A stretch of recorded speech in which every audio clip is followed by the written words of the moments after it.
అసలే మనది కరువు ప్రాంతం అండి. వర్షాలు లేక భూగర్భ జలాలు ఇంకిపోయాయి కదా. అసలు వర్షపు చినుకులు పడితే ఎలా ఉంటుందో, తుఫాన్ వస్తే ఎలా ఉంటుందో నాకు మీ చప్పట్లు అలా వినిపించాలి. ఎందుకంటే అందరూ కొంచెం చిన్న చూపు చూసుకుంటూ వెనకబడినటువంటి మన ప్రాంతాన్ని ప్రపంచం గర్వించేంత గొప్ప ప్రాంతంగా మార్చేందుకు కంకణం కట్టుకున్నటువంటి మన యువ నేత ఇక్కడ వస్తున్నారు, మాట్లాడబోతున్నారు. నాకు ఈ చప్పట్లు సరిపోవు. సో ఇవాళ రేపండి fast paced digital driven world అండి. The role of technology and innovation is indispensable in shaping the future of our country and our state. So ఒక విజన్, ఆ విజన్ని సాకారం చేసేందుకు అకుంఠిత దీక్ష, అవిశ్రాంత శ్రమ, నేను సాధించి తీరుతాను. మనము ఉద్యోగాలు కేవలం 2.5 lakh అనుకుంటున్నామండి, 2,50,000 మాత్రమే అనుకుంటున్నారు అనౌన్స్మెంట్. బట్ వారి మనసులో ఏముందో తెలుసా? వారి ఇంటర్వ్యూస్ అన్నీ నేను చూశాను. ఇంటర్వ్యూస్ చూస్తూ టీవీ ముందు నేను ఇలా కొట్టాను, మీరు ప్రత్యక్షంగా కూర్చున్నారు. 20 లక్షల ఉద్యోగాలు క్రియేట్ చేయాలి, మన రాష్ట్రం సుభిక్షం అవ్వాలి, అవ్వాల్సిందే. ఇంతకు ముందు జరిగిన తప్పులన్నింటినీ తుడిచేయాలి, ప్రతి ఒక్కరి జీవితాల్లో వెలుగులు నింపాలి అనుకున్న మన లోకేష్ గారికి మనస్ఫూర్తిగా మీ అందరి కరతాళ ధ్వనుల మధ్య స్వాగతం పలుకుతూ మిమ్మల్ని అందరినీ ఉద్దేశించి మాట్లాడవలసిందిగా రిక్వెస్ట్ చేస్తున్నాను. ఇంకొకసారి సరిపోదు చప్పట్లు. ఈరోజు ఈ కార్యక్రమానికి యాంకర్గా నిలబడిన ఉదయ్ భాను మేడం గారిని చూసినా నాకు యువగలం పాదయాత్ర గుర్తొస్తుంది.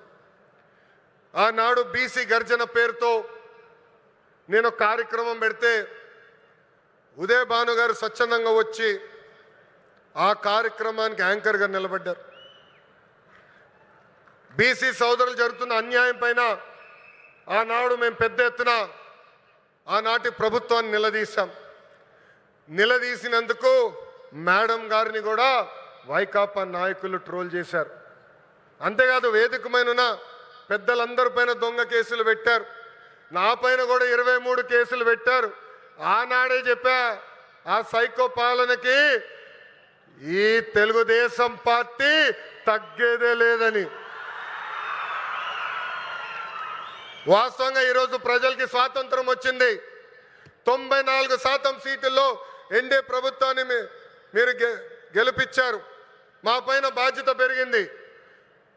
మీకు 6 నిమిషాలు కష్టపడతాం, మీకు అండగా నిలబడతాం, మీకున్న సమస్యలు పరిష్కరిస్తామని ఈ సభాముఖ హామీ ఇస్తూ చంద్రబాబు గారు చెప్తున్న P4 విధానానికి రిలయన్స్ CBG ప్లాంట్ నాంది కాబోతుంది.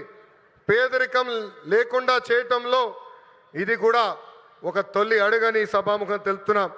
రైతులకి ఈ ప్లాంట్ల ద్వారా పెద్ద ఎత్తున మేలు జరుగుతుంది. నేపియర్ గడ్డితో ఈ గ్యాస్ తయారు చేయబోతున్నారు. ప్రభుత్వ భూమికి 15,000 రూపాయలు, రైతుల భూమికి 30,000 రూపాయలు కౌలు కూడా రిలయన్స్ ఇండస్ట్రీ ఇవ్వబోతుంది. రైతులు గడ్డి పెంచిస్తే టన్నుకి ఇంత అని కూడా వాళ్ళు డబ్బులు ఇవ్వబోతున్నారు. ఈ ప్లాంట్ ద్వారా 1,10,000 మెట్రిక్ టన్నులు ఆర్గానిక్ ఎరువు కూడా తయారవబోతుందని ఈ సభాముఖ ప్రజలు తెలుపుతున్నాం. ఇంకా ఈ ప్లాంట్ ద్వారా గ్రామీణ యువతకి పెద్ద ఎత్తున ఉద్యోగాలు కూడా కల్పిస్తాం. ప్రకాశం జిల్లాలోకి ఎప్పుడు వచ్చినా నాకు నా పాదయాత్ర గుర్తొస్తుంది. ఈరోజు నేను నడుచుకుంటూ వస్తున్నప్పుడు అందరినీ కలిసా, గట్టిగా నా చేయి లాగారు. నాకు యువగలం పాదయాత్ర గుర్తొచ్చింది. మీరు చూపించిన ప్రేమ ఇంకా నా చేతి పైన ఉంది. అందరు నా చేతులు గీరారు, ఒకరు నా చేయి కూడా కొరికారు. మీరు మాకు నా పైన చూపించిన ప్రేమ, అభిమానం నా జీవితంలో ఎప్పుడు మర్చిపోనని ఈ సభాముఖ ప్రకాశం జిల్లా ప్రజలందరికీ నేను తెలుపుకుంటున్నా. ఉగ్ర నరసింహుడు నన్ను వదిలిపెట్టాడు కదబ్బా. కొన్ని కోరికలు కోరారు. మొదటిది రైల్వే ప్రాజెక్ట్. గౌరవ చీఫ్ సెక్రటరీ గారు నాకు ఇప్పుడే చెప్పారు, ఏప్రిల్లో అవసరమైన నిధులు మేము విడుదల చేస్తాం. ఆగస్టులో గౌరవ ముఖ్యమంత్రి గారిని తీసుకొచ్చి ఆ రైల్వే ప్రాజెక్ట్కి మనం ప్రారంభిద్దామని తెలుపుతున్నాం. Veligonda project What will I learn for 9 rupees?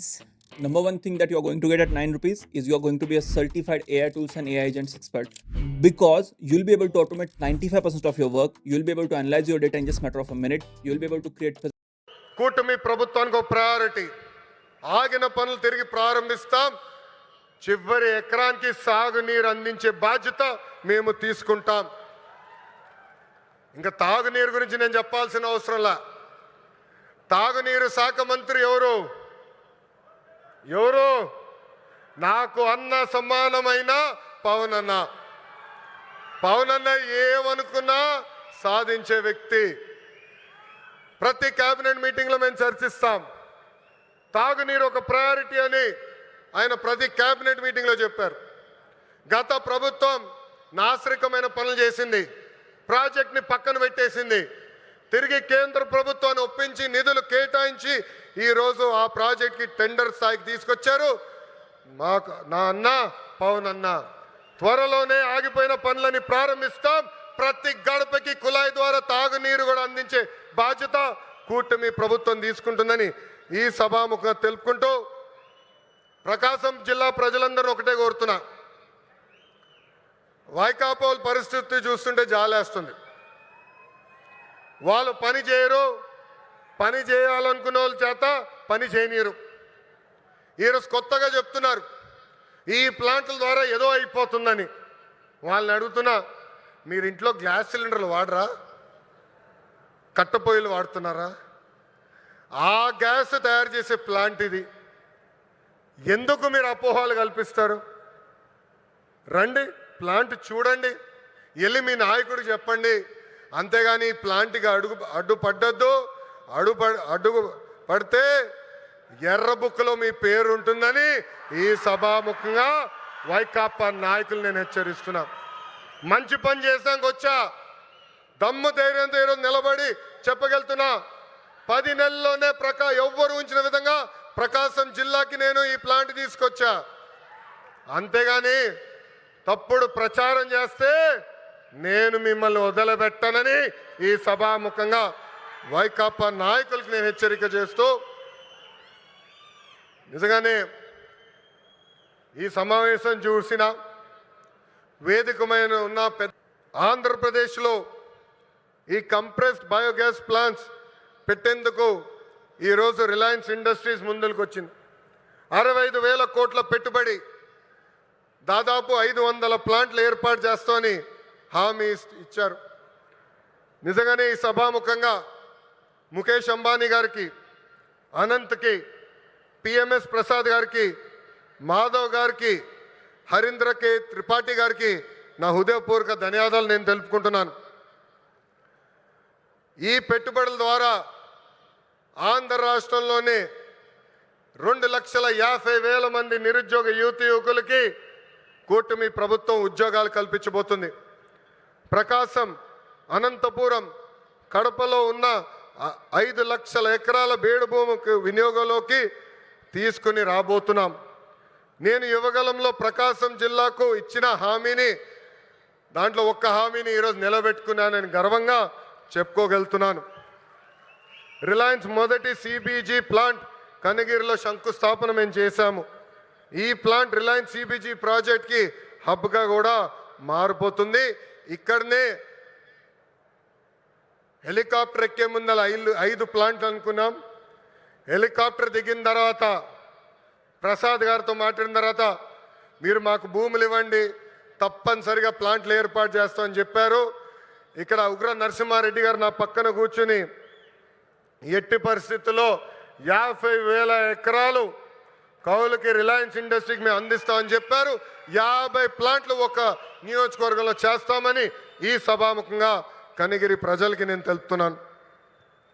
వాస్తవంగా ఈరోజు నేను మీ ముందల నుంచుని ఇట్లా మాట్లాడగలుగుతున్నానంటే దానికి కారణం ఉగ్ర నరసింహారెడ్డి గారు.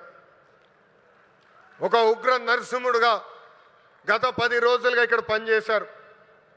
నన్ను కోరారు కొంచెం ఒక 10 రోజుల తర్వాత ప్లాంట్ శంకుస్థాపన పెట్టుకుందాం అని నేను ఒప్పుకోలేదు.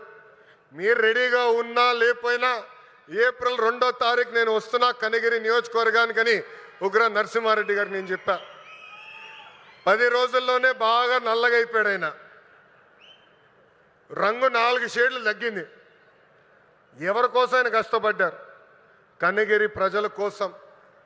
మన ఇంట్లో ఉన్న నిరుద్యోగ యువకులు పక్క రాష్ట్రాలకు వెళ్లకుండా మన ప్రాంతంలోనే మన నియోజకవర్గంలోనే ఉద్యోగాలు కల్పించే లక్ష్యంతో అహర్నిశలు పనిచేస్తున్న ఉగ్ర నరసింహారెడ్డి గారిని మనస్ఫూర్తిగా ఈ సభాముఖంగా నేను అభినందిస్తున్నా.